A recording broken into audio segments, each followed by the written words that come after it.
Hey everybody, what is going on? Hexlex here. I got another Master Duel video for you, and it's Monday, which means it is once again time for another one of our weekly viewer specials. I imagine pretty much everybody watching probably knows the drill by now, but if you are new to the series, then once a week, every week, on Mondays, I showcase games from you all, the viewers. If you have any replays you are interested in submitting, check out the description below. Head over to our Discord server, the Hexlexplex, and once you're over there, under the Master Duel section, there is a channel called Viewer Special Submissions. There you can drop your 9-digit player ID, that way I can see your publicly saved games. Please do make sure your ID is entered correctly, and those games are set to public. Also, if you have one specific replay that you'd really like me to see, please do make sure that you are leaving a screenshot or your opponent's name or the date and time of the game, something so I know that this is the game you want me to see. But yeah, let's go ahead and get into some of your games. Okay, our first duel comes to us from Ekudo, who's got a pretty interesting sounding duel here. So we're gonna be on Gishki Spright, 60 card pile, Gishki Spright. Yeah, I haven't played this variant in a long time, although I do still have all the stuff for it, I'm pretty sure. Maybe not, it says I own 0 of these Naramanus, but I might dismantle those at some point. Yeah, I guess I did. Well, that's a little bit unfortunate. Gishki Sprite's really cool. I remember when this variant first came out, everybody thought this deck was going to be the reason that Elf got banned. Kind of myself included, I got bought into the hype, but it didn't really end up panning out that much. It just turned out that there were stronger things to do in that format. Plus, I think this might have been around the time Blue and Jet were at 1. At the very least, Starter was limited at the time, but Gishki Spright is a very, very cool and honestly really good variant too, with the ability to not only put out a bunch of big ritual monsters that can negate, but just generate a lot of advantage as well. Looks like we've got the Fiendsmith engine here as well. All right, and then let's see. Our opponent is going to be on... Is this Fire King Ryzeal? They got Jirak stuff too. Yeah, you mentioned that your opponent was on a pretty interesting Ryzeal variant, and I would say this qualifies as interesting. We have a White Binder in the extra. Oh, because we're playing Metaltronus, I see. Okay. Yeah, Gishki, not Gishki, that's not here, but rather Fire King Jirak Ryzeal. I guess, I mean, the Jirak and Fire King stuff I can see, because Fire King destroys fire monsters, and the Jirak cards want to be destroyed. Are the Ryzeals here because they're fire? I wonder. Interesting. Okay, well, let's see how this one plays out. We got an 11-turn game. 11-turn duel that we're going to be checking out here. So, yeah, nice back and forth between two very interesting builds here. Interesting. So our opponent won the coin flip and chose to go second. That actually doesn't really pan out well for us with this kind of a hand. We're going to lead with a normal summon Spright Blue, and they're going to fire off the Fuelos. We're going to chain the Ash Blossom now that our triple attack is live. Although, to be fair, we can't add a normal spell to our hand. We'd have to set it. Looks like we're going to set Tract. But yeah, unfortunately, we can't activate the same turn we set it. We can set Droplet, though. Okay. We're going to go normal summon... Hang on, what's this one called again? Whoa, whoa, whoa, that was like 10 things that happened at once there. So it was Arvada. So normal summon Arvada, then pitch Misk, then special summon X Ryzeal by its own effect. That's actually insane. Like, if I saw those 3 actions, one after the other, I would not know what to think. What's funny, though, is that the Arvada actually does kind of provide this stage of our opponent's plays with some amount of, like, hand trap insulation. Although our opponent is just going to be doing Ryzeal stuff from here on out, right? Because the X Ryzeal effect locked them into rank 4s. So, yeah. Can't do anything with, like, their Fire King stuff or anything like that. Alright, they're going for a Duo Drive. Looks like we're going to use Droplet. Send off the Spright Blue and negate that Duo Drive. I think technically this is the effect to attach something, but we're also, of course, going to be negating the effect to add stuff. But they still have the Node and the Star, setting the Ryzeal Cross, and then activating. Are they going to make a Detonator here? Probably just Detonator, right? Yeah, it's Detonator. How much damage do they have on board before? What do they have? Star plus Node? Okay, so they're only missing out on a couple hundred points of damage. I was wondering what that total added up to. Interesting, they didn't even choose to battle there. Okay. Going into our turn, top decking Swap Frog, we're going to leave the Fiendsmith's track. That will, of course, add the Lurry, which we will then discard. So it looks like we're going to begin with our Fiendsmith engine here. See what that can all bait out from our opponent. There's the Ryzeal Cross. Okay, so we still have to put up with a Detonator here, and I was going to say the Arvada, too. Arvada could pop the Duo Drive, which it is going to do. Okay, yep. We're going to bounce Swap Frog back to our hand, going for the Triple Tactics Thrust for the Talent. Activating Talent's effect, we're going to draw 2 here. One thing I think we could have done is maybe Triple Tack to take, although to be fair, our opponent could have chained Detonator. But that would have been fine, right? Well, maybe. I don't know, not really. Actually, now that I think about it. Yeah, I think that was actually right. Because we could have tried to Triple Tack to take, but then our opponent could pop Swap Frog and with Detonator, and then we can't link into like a sprint or something like I was thinking. To give Detonator a popping, it's going to eat a lot of our board here. There goes our Spright Blue, which does still get to add the red. Ronan F, we're going to activate to banish the swap in our graveyard. Specialing red, now we can link these two off for the sprint. Detonator's only got 1 material left, so if they want to use it here, that's totally fine with us. And they are, wow. I was about to say they'll probably wait for Gigantic, but no, they're just going to fire it off right off the bat. Popping the Sprint, but Sprint still gets to dump the Angler. Angler F to summon 2 bodies. Oh, but they have the Astera. Oh, that's right. Wait, they can use that? Hold on. Doesn't have to be...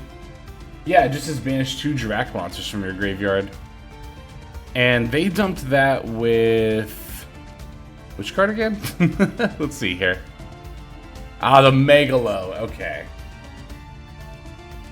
Dirac monster from your deck or extract to the graveyard. I see. Yeah, I totally missed that. Okay, so they can still just drop a Meteor during our turn, which is actually exactly what's happening. Leaving us both in top deck mode. I was gonna say, how is this duel gonna be 11 turns when I feel like we're gaining the upper hand here? But that definitely makes more sense. Another extra Ryzeal from them is pretty brutal, except their extra deck is so split across different archetypes, they actually don't have another line of Ryzeal monsters to go into, which is really good for us.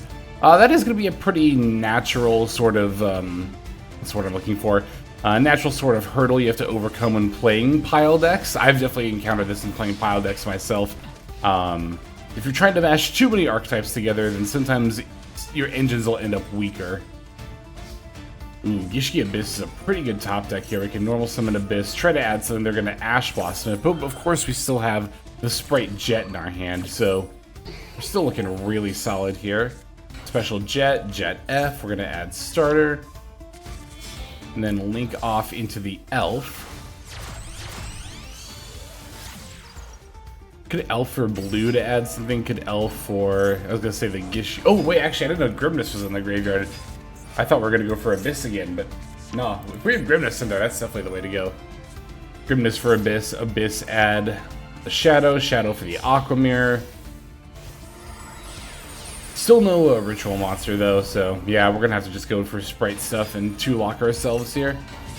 The Swap Frog, Swap F, dumping Swap.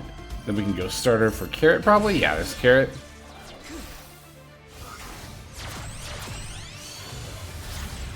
Going into Little Knight. And we can summon a Ronin. We're gonna make like IP with this eventually. Oh, we're doing it right now, okay. Could have battled for a little more damage, but... Well, actually, could we have... What is our monster? Oh, no, it's just X Ryzeal, right? Yeah. Got that Ronin F again. Choosing not to battle over the X, though. I wonder if there's a reason for that. We can't attack or something. Oh, we can't attack because of Grimness. That's right. Yep. Grimness locks you out of attacking with anything except ritual monsters. Not even just directly, just like at all. So we're making a 2-mat Appaloosa here. I feel like it could have been 3 and we could have used the Ronin. Oh, I see. We wanted to use the Ronin for the red F. Okay, that makes sense. I missed us activating Elf in that same chain link. Alright, they're going to triple tack to take. We're chaining SP. They're going to take our Appo. Yeah, that's fine. They can just battle over Ronin and pass it back over to us. we're definitely still in a pretty advantageous position here. Normal summon Lacrima to get our Fiendsmith engine back going. We're going to link Lacrima and Red right into Elf. We're not even going to bother to go for... Actually, because the... No, the Lurie should still be in here, right? Yeah, it's right there. Okay.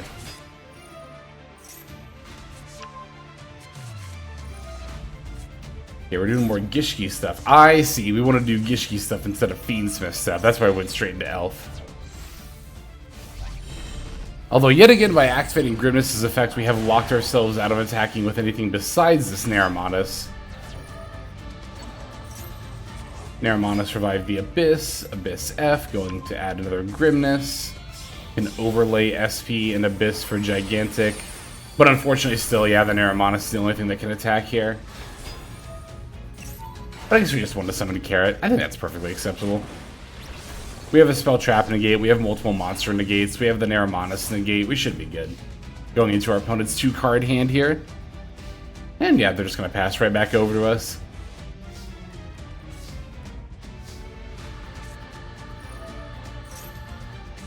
Alright, let's go ahead and go to the end of the game here. Opponent's got an empty board, he could just swing in for lethal at this point, but I guess we're going to style a little bit.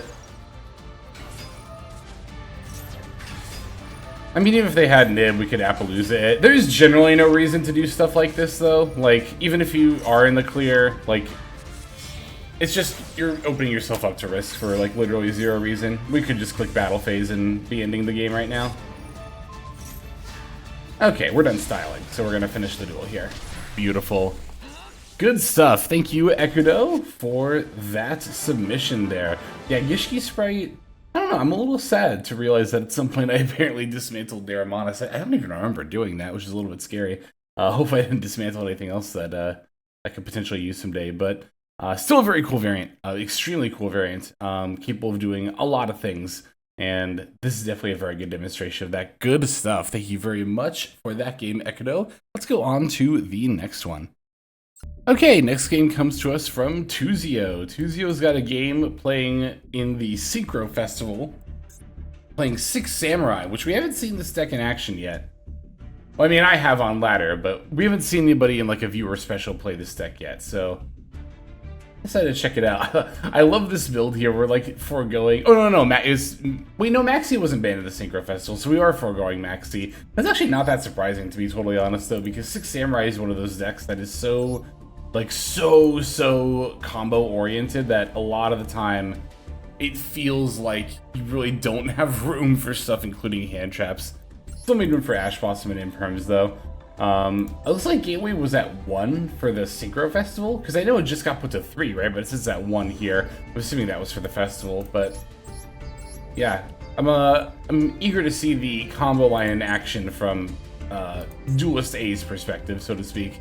Really, well, of course, from Tuzio's, but alright. Going into our opponent's deck here, they're going to be on Sky Striker, which was kind of the big bad for the Synchro Festival. Or, no wait, this isn't the Synchro Festival, this is Theme Chronicle, right, because this is not a Synchro deck, of course. Okay, so that makes a little more sense why there's no Max C in Tuzio's deck. Yeah, I forgot there were 2 events this season, I got them mixed up, so yeah, no Max C because we don't have room, or because it's banned, not because we don't have room for it. That makes sense. I was gonna say, we have Imperms and Ash Blossom, but no Max C, but yeah, no, that makes a lot more sense. Okay, now that I'm on track, let's go ahead and get this game started. Yeah, the only thing I really know about modern 6 Samurai combo lines is that they can do literally infinite special summons, potentially. Okay, well, we got a lot of special summons of this hand here. We can start with 6 Samurai United, Special Elder, Special Kizan. Oh, it's going to throw out a Fuelos at this point. But we can go United to draw 2. If they're going to Ash that, okay.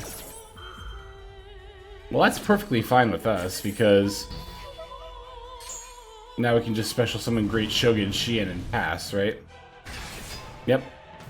Alright, so they're limited to only activating 1 spell or trap card each turn while Great Shogun Shien is in play. And against Sky Striker, that actually, like, hugely matters. It means they won't be able to, like, if they open with engage, you won't be able to loop it here. Looks like here they are going to be able to go Hayate, dump. Oh, they're going to go for Afterburners, okay. and then Kagari to get it back, and then use that to destroy presumably Great Shogun Shien. Although, can't this like protect itself? When it would be destroyed, it can protect itself. I was wondering if it was only by battle, but no, it's just in general, so we can just pop the keys on instead. Which means no more spell or trap card activations for the remainder of this turn for our opponent. They're simply going to go into Shizuku and then pass. That's pretty brutal for our opponent here. The Great Shogun Shien is going to pan out pretty well for us, I think. See if we can top deck some action. Ooh, that is action. Shien Smoke Signal. We can use that to add Tactical Trainer of the Six Samurai, Special Elder, Normal Trainer. Sync for 5. Is this going to be the Synchro Shien? It is, yep. Well, the level 5 Synchro Shien, because there's a level 6 one as well. So let's just add this 6 strike card. Which can either like book a monster or revive a Six Samurai. Alright, they're going to use their right to go into Kaina before passing back over to us, but we've got a pretty good lockdown on them now. Now, not only can they only activate one spell or trap card per turn, but we can also... Actually, does this negate the effect or the activation? It negates the activation. So I think if we negate this, they can still... Okay, I see. So yeah, if we had negated that, they could still activate a spell or trap card. So we just let the engage resolve and told them, okay, now you can't activate whatever you searched. I feel like that's how this works, right? It's not just, oh, you get one activation per turn and then Synchro Shien shuts it down. Because this negates the activation, and this says you can only activate. But if the activation is negated, you can still activate another thing, right? That's one of the Yu-Gi-Oh! Wording things I still have to always second guess myself on, because I feel like I'm going to be wrong, but I think I got it right. I think.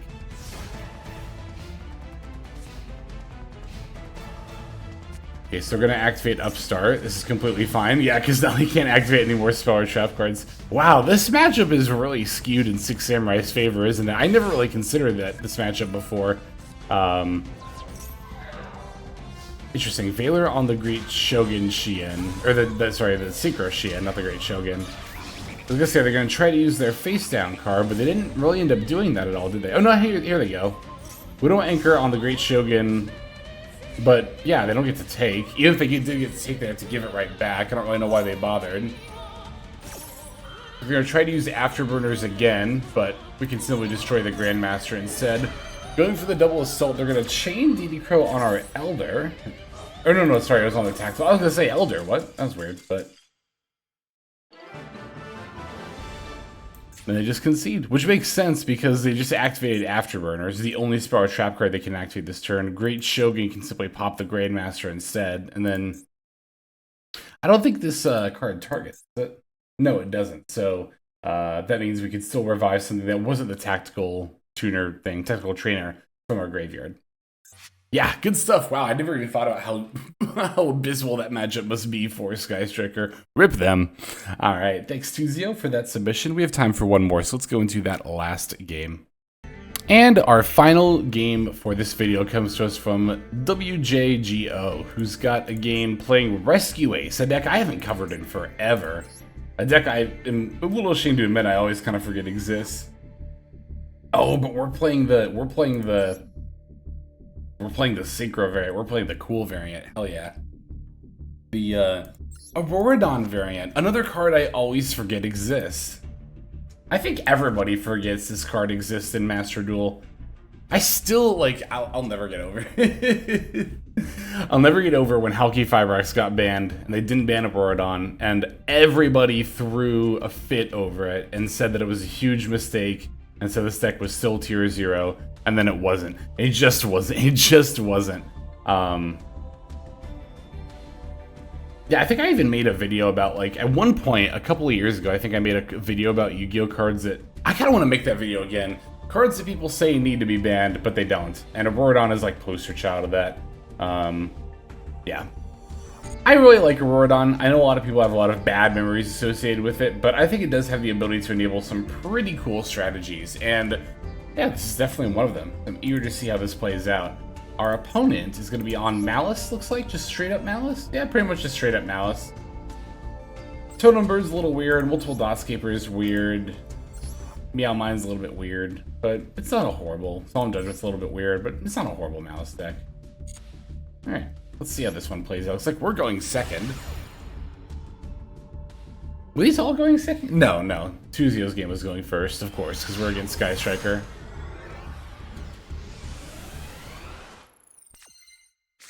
Alright, so opponent is taking the first move. I don't remember the sword being here on the Kashira board. That's really cool. Okay, they're gonna lead with Terra Top, going for the Takaton board, and making Totem Bird. Oh, that's why Totem Bird is here. So I guess they're using Totem Bird to insulate their combo line against spell and trap cards. It's a little weird to be scared of like exactly Imperm, right? I guess Dominus Impulse is really good against Malice, but that can't be why we're playing Totem Bird, right? Like, I feel like if you were gonna do something like that, you might as well like try to play Fiendsmith or something instead of an Appaloosa to stop monster effects. I feel like that'd be way more beneficial on your opponent's or on your turn one rather than stopping spell and trap cards, right? Although we're making IP here, I don't know what's going on at this point. I guess to be fair, we put them under Maxi, so maybe our opponent is just playing weirdly because of that, but I don't think IP is very standard in Malice, is it? This shows how long it's been since I played Malice. Alright, so we're going to go for the rescue. Opponent's going to chain the Totem Bird. I think this is pretty fine with us, right? Because we still have plenty of action in our hand. We can go Turbulence here, banishing Rescue and Impulse for the summon. But we opened like all of our Rescue Ace spell and trap cards. That is so unlucky. Not that we've gotten to use Turbulence's effect anyways, as our opponent is going to use IP to go into Underworld Goddess. Goddess F going to negate our Hydrant. We can still summon the Preventer from our hand. Normal summoning the Gizmek Naganaki, going for another Hydrant from our deck. Hydrant F in order to add Airlifter, which I think we can normal summon, right? We haven't normal summoned yet this turn. Alert for Engine, set 2, link into Auroradon. Here we go. Preventer F gets summoned out in the Turbulence. Auroradon F is going to activate here. You know, if we can get access to our field spell, then we could still put back 2 of our Rescue Ace spell trap cards and then set them with Turbulence. I don't know if we're going to be able to do that, but let's summon Fire Engine, Turbulence F. Oh, we still have Reinforce and Emergency in our deck. Okay. Oh, and another Rescue. Okay, so we can still set 3. That's good. Alright, there is our O-Lion. O-Lion now syncing with 2 of the tokens in order to summon the Borreload Savage Dragon. Another card that I'm like, people are really out here saying it needs to get banned. I still see that. I still see Borreload. Like, when people talk about Appaloosa needing to get banned, I still see people putting Baron and Borreload up with Appaloosa, and it's like, no. You don't have to just blindly follow the TCG. You can think for yourself. Please form your own thoughts and really critically evaluate if Borreload actually needs to get banned. I think you'll find the answer is no. Alright, they're going to go summon the March Hare here. We've got the Preventer as well as Extinguish. Extinguish is going to... Does that destroy? Yeah, it destroys, yep. Then Dormouse F to summon itself. We can then use the Contain. Contain will negate the Dormouse F. They still have the ability to normal summon White Rabbit. White Rabbit set to TB 11. Preventer can't turn something face down unless we control another Rescue Ace, right? Right, okay, we're going to use Emergency in order to get that Turbulence online. Probably sending the Airlifter from our hand, yep. And now the Preventer effect can be used. We could have used it there, actually, on an open chain link to turn the Malice monster face down, and then they wouldn't have been able to go into the Red Ransom here. But I think they still could have gone into Splash Mage to revive to go into Red Ransom, so maybe it would have been better to save it anyway. Okay, they're going to use Malice in the Mirror to negate Preventer, so we can't use it at all. So I think that would have been the best opportunity when they had, what did they link off for Red Ransom? Yeah, it was Terra Top, White Rabbit, and Link Decoder. We could have... Actually, they could have made Splash Mage because this is in a Cyber. So, yeah, I think we should have used Preventer at that point to turn this face down.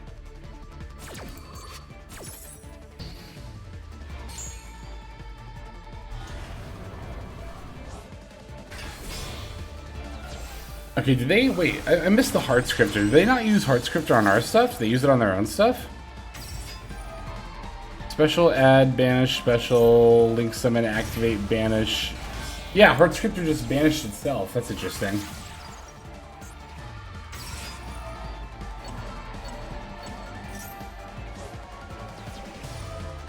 I wonder why they did that and then just linked it off. I wonder why they didn't go into access code.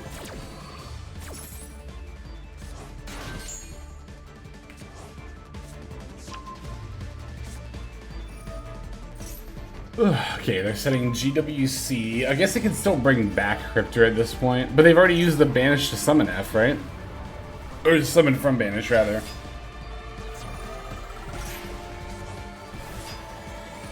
Oh, they haven't used the first effect. I'm sorry. I thought they went hard Cryptor banish itself.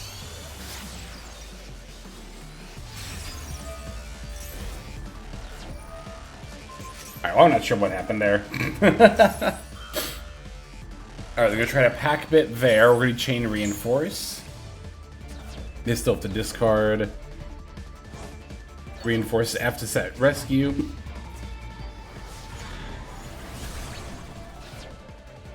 Ooh, sorry, I got the hiccups coming on. Try not to hiccup directly into the microphone here. Ugh. Alright, Terahertz send D-save. Gonna kind of throw a wrench in our plans, unless we can make use of the triple tack, which of course we can. Because they have the D-save. They do have March Hair as well, but battle over that with the Preventer. Oh, but they can summon... Well, they're only at 21k, right? So it doesn't really matter if they summon stuff. We don't need to do 8k damage.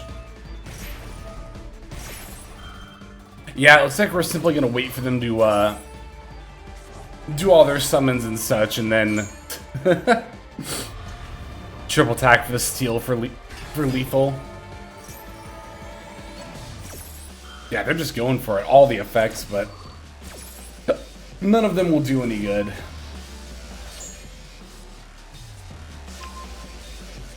Really, only that face down card's the last thing we have to worry about at this point. And it's actually Solemn, what? Oh no. Oh no. However, that does only put them at 100. Oh god, 150 these hiccups. I'm so sorry. Which means we can. Oh my god. Go for the Hydrant. Airlifter. We just need something with 2450 or more attack. We just need something with 2450 or more attack. Can we get it? We can certainly link summon into the IP. Oh, and then we're gonna make God it. Using their terahertz to do it. And there's the lethal. Good stuff. Thank you very much, WJGO. Thank you to everybody who submitted. As always as ever, even if your game wasn't featured, I do still appreciate your submissions. We could not do this series without them. But yeah, that's gonna go ahead and do it. Thank you so much for watching. Why don't we go ahead and move on to our our outro. Hey everybody, Hexlex here. Thank you so very much for watching all the way to the very end of the video, which by the way is one of the best ways to support the channel. Speaking of supporting the channel, take a look at the names on screen. These are folks who have been so generous as to either join as a YouTube member or subscribe over on patreon.com/Hexlex to support. There's also perks for doing so. If you would like to see YouTube videos early, as well as some exclusive videos that get uploaded to YouTube, but for one reason or another I decide not to publish, definitely go ahead and hit that join button to see content early, as well as some exclusive content. If you're looking for more exclusive content, over on patreon.com, I upload exclusive videos that are not posted on YouTube just about every single day. Whether you choose to subscribe over on Patreon, join as a YouTube member, or simply continue to watch, your support is greatly appreciated. Thank you so very much.